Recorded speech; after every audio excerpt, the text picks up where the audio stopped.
Hello everyone, it's a privilege to be here today to discuss the issues facing the residents of the 1st Plymouth District. Thank you to all of you that have tuned into this show and are watching. Much appreciation to the local scene for organizing this program for us. My name is Jesse Brown, your Republican nominee to be your state representative in the 1st Plymouth District. I proudly served our country in the United States Marine Corps, and to all of our veterans watching tonight, thank you for your service.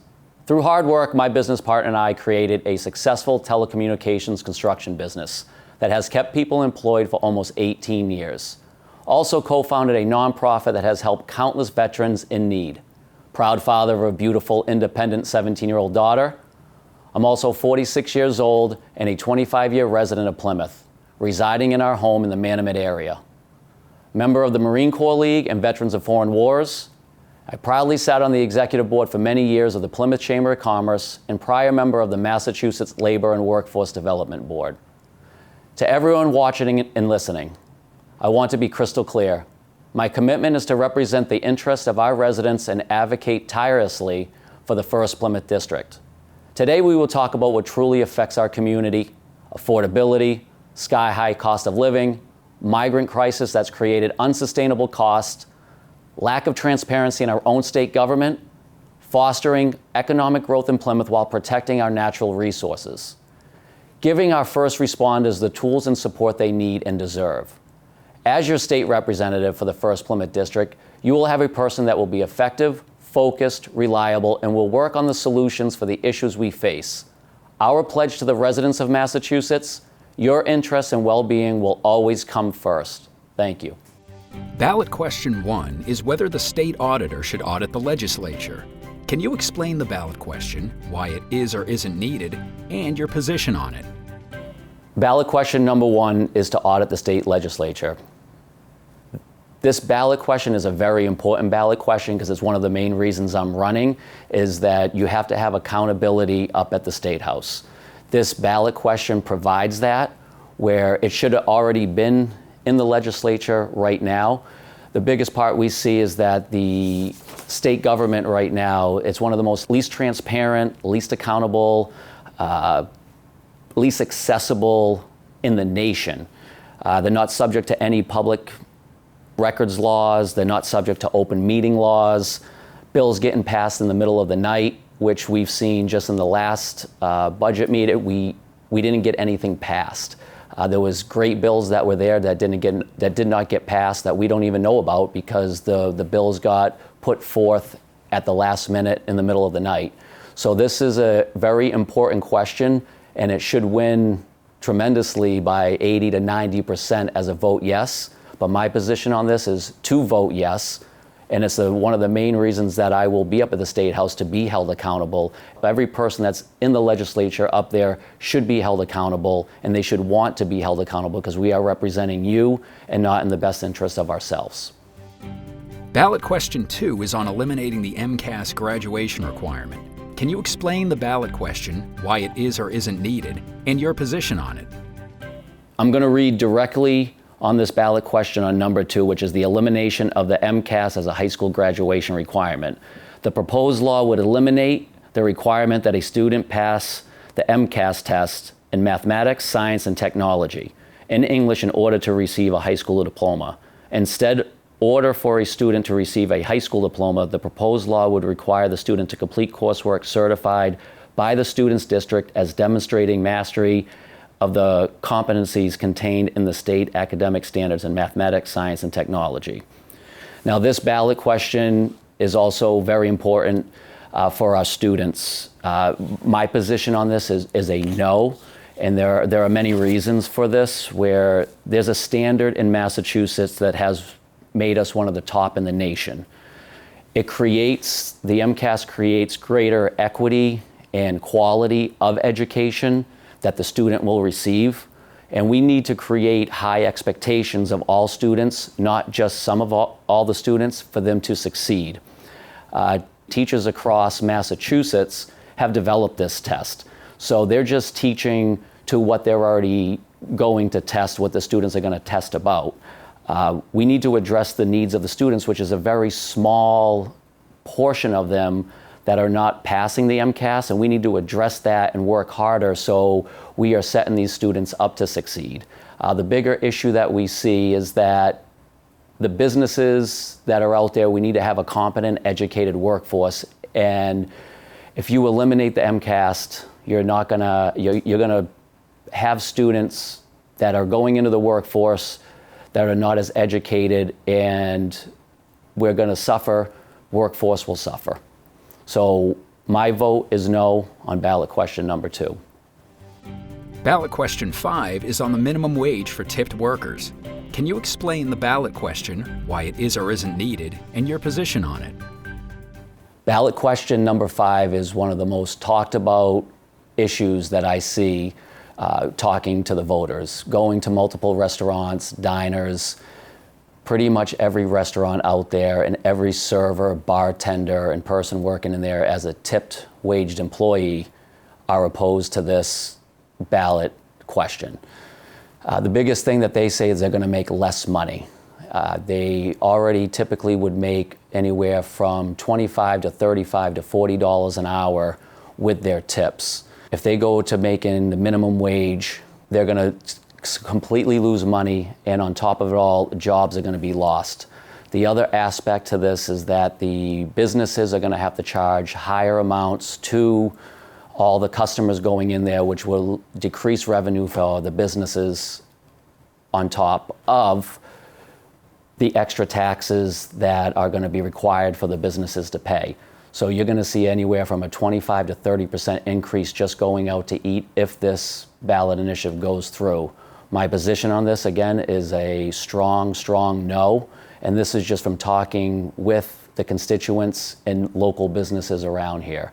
So again, I advise everybody on this to vote no. What do you see as the economic drivers in your district, and how will you support them in your role? The biggest economic drivers in the 1st Plymouth District are anything from small businesses. We all know that small businesses are the backbone to any community, any state, but necessarily in Plymouth, they're a huge driver. It's all downtown, from anything from our construction to our restaurants to the small mom and pop businesses that are down there. We have to be able to support them because they are sustaining the livelihood of Plymouth. With that being said, the taxes, the regulations that are on these businesses, I would fight to lower those, to step up and stop any new taxes that are on businesses. I'm also a big proponent of the blue economy, and that can relate to a lot of different things. That relates to tourism, aquaculture, supporting our fishermen. That's another driver for this economy. It's been there from day one. It's our state fish is the cod, where we want to be able to support those businesses also because they do drive the economy. We live in one of the biggest towns in the country for tourism. The infrastructure needs to definitely be worked on to enhance that. That could be from widening the roads, better public transportation down to the waterfront to enhance the amount of people that go down there to utilize all the services that these businesses have created, from eating at our restaurants to supporting, again, the small businesses that need to sustain from the people coming in. The other thing that we do see, like we said, is aquaculture. We live on one of the largest coastlines here in Massachusetts, and we need to be able to capitalize off of that, but also maintain the natural beauty and not ruin the environment in any way. And an easy way to do that, which we've already have businesses out there, is our aquaculture aspect, oyster farming. And I think we really need to push that a lot more because it's a twofold process that happens. We're creating jobs, but at the same time we're cleaning the environment. It's the one industry that we should really promote tremendously. What will be your top 3 goals and priorities in your elected role? Which committees would you wish to serve on? 2 of the biggest things that I hear out there door knocking and talking to the constituency are affordability and the migrant crisis. So those are going to be the two top priorities going to the State House. Affordability being number one. We see people out there struggling on a daily basis, people that want to buy 4 days worth of food and they're stretching it to 7. We have to make Plymouth, but more Massachusetts, more affordable. And the way to do that are multiple ways. So one of the ideas that you have is just to repeal the sales tax back from 6.25 to 5%. Roll back the gas tax that we have right now. Every little bit of money that gets put back in your pocket is going to help you with the costs that we see right now. Our energy costs are completely out of control. We're the second highest in the nation right now. And we need to bring those costs down. And that stems from a big green initiative push to where we have to have every option on the table. We have to make sure that we are promoting every type out there. We don't want to hinder that to make our costs more for everybody that's out there.